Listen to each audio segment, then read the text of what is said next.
Halo teman-teman, perkenalkan nama saya Marlene Lewanei. Saya mahasiswa keperawatan angkatan 2025, Universitas Kristen Indonesia Maluku. Jadi di sini saya akan menjelaskan tentang anatomi fisiologi sistem respirasi. Seperti apa itu pengertian respirasi, apa saja organ-organ sistem respirasi manusia, mekanisme respirasi, dan gangguan pada sistem respirasi. Jadi di sini yang pertama kita bahas tentang pengertian respirasi. Pengertian respirasi atau pernapasan adalah suatu proses mulai dari pengambilan oksigen, pengeluaran karbohidrat, hingga penggunaan energi di dalam tubuh. Manusia dalam bernapas menghirup oksigen dalam udara bebas dan membuang karbon dioksida ke lingkungan. Respirasi dapat kita bedakan menjadi dua jenis, yaitu respirasi luar yang merupakan pertukaran antara oksigen dan karbon dioksida antara darah dan udara.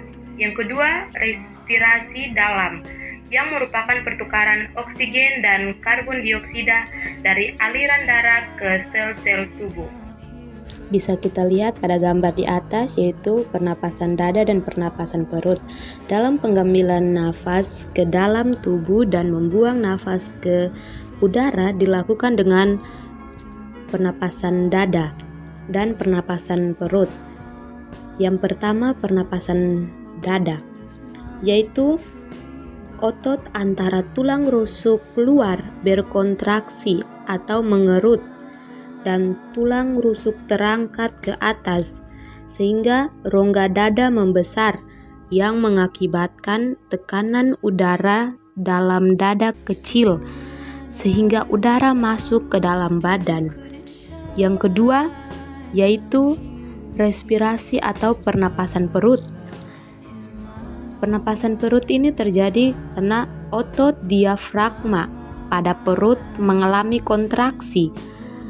Yang kedua karena diafragma datar dan volume rongga dada menjadi besar yang mengakibatkan tekanan udara pada dada mengecil sehingga udara masuk ke paru-paru. Jadi normalnya manusia butuh kurang lebih 300 liter oksigen per hari. Dalam keadaan tubuh bekerja berat, maka oksigen yang diperlukan pun lebih banyak.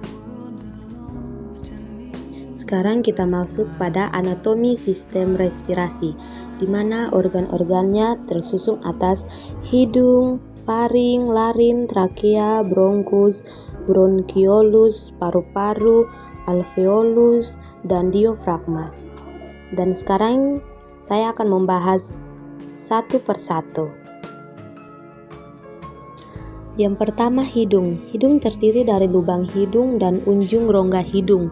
Rongga hidung banyak memiliki kapiler darah dan selalu lembab dengan adanya lendir yang dihasilkan oleh mukosa. Fungsi hidung yaitu menyaring, menghangatkan, dan melembabkan udara yang masuk ke paru-paru, serta sebagai jalur utama masuk dan keluarnya udara dari tubuh. Yang kedua, faring. Faring merupakan ruang di belakang rongga hidung yang merupakan jalan masuk udara dari rongga hidung. Pada rongga tersebut terdapat juga epiglotif. Fungsi faring adalah sebagai saluran penghubung tempat udara mengalir dari hidung dan mulut ke laring, lalu ke trakea dan akhirnya ke paru-paru. Yang ketiga, laring. Laring terdiri atas tulang rawan yaitu jangkun, epiglotis, tulang rawan penutup, dan tulang rawan trikoid, cincin stempel yang letaknya paling bawah.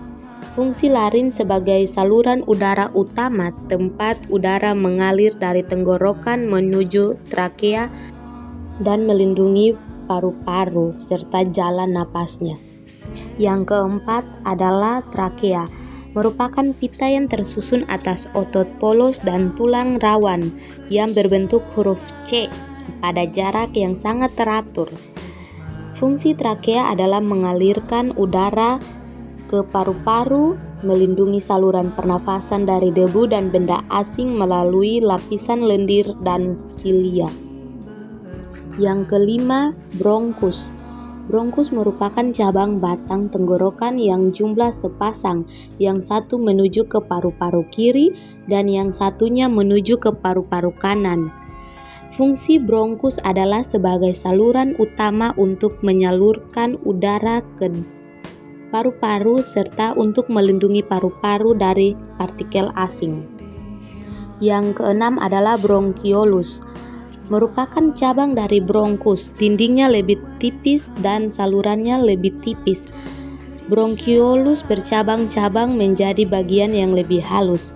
Fungsi bronkiolus adalah mengalirkan udara dari bronkus ke alveolus untuk pertukaran gas. Yang ketujuh, alveolus adalah saluran pernafasan yang berupa gelembung-gelembung udara. Fungsi alveolus adalah sebagai tempat terjadinya pertukaran gas antara oksigen dan karbon dioksida antara udara yang dihirup dengan darah di dalam kapiler paru-paru. Yang kedelapan, paru-paru. Paru-paru terletak dalam rongga dada dibatasi oleh otot dada dan tulang rusuk. Pada bagian bawah dibatasi oleh otot diafragma yang kuat. Fungsi paru-paru adalah sebagai organ utama pertukaran gas, yaitu memindahkan oksigen dari udara masuk ke dalam darah dan mengeluarkan karbon dioksida dari darah keluar tubuh saat mengembuskan nafas. Selain itu, paru-paru berperan sebagai filter untuk menangkap kuman dan partikel berbahaya, serta membantu menyeimbangkan pH darah dengan melepaskan karbon dioksida. Yang kesembilan, diafragma. Diafragma termaksud bagian penting dari sistem pernafasan karena fungsinya sebagai otot utama yang menggerakkan paru-paru untuk menghirup dan menghembuskan udara. Ketika diafragma berkontraksi, ukuran rongga dada membesar dan udara masuk ke paru-paru. Saat berelaksasi, volume rongga dada mengecil, mendorong udara keluar. Sekarang kita masuk pada mekanisme pernafasan. Dibagi menjadi dua cara kerja sistem pernafasan. Yang pertama, inspirasi, yaitu sebelum menarik nafas, inspirasi, kedudukan diafragma melengkung ke arah rongga dada dan otot-otot dalam keadaan mengendur. Bila otot diafragma berkontraksi, maka diafragma akan mendatar. Pada waktu inspirasi maksimum, otot antara tulang rusuk berkontraksi sehingga tulang rusuk terangkat. Keadaan ini menambah besarnya rongga dada, mendatarnya diafragma, dan terangkatnya tulang rusuk menyebabkan rongga dada bertambah besar, diikuti mengembangnya paru-paru, sehingga udara luar melalui hidung, melalui batang tenggorokan atau bronkus, kemudian masuk ke paru-paru. Yang kedua, sistem ekspirasi merupakan proses pasif yang tidak memerlukan kontraksi otot untuk menurunkan intelektual. Proses ekspirasi terjadi apabila otot antara tulang rusuk dan otot diafragma mengendur, maka diafragma akan melengkung ke arah rongga dada lagi dan tulang rusuk akan kembali ke posisi semula. Kedua hal tersebut menyebabkan rongga dada mengalir sehingga udara dalam paru-paru terdorong keluar. Gangguan-gangguan pernafasan yang sering terjadi dan cukup berbahaya seperti asma, bronkitis, PPOK, pneumonia, TBC, dan lain-lainnya.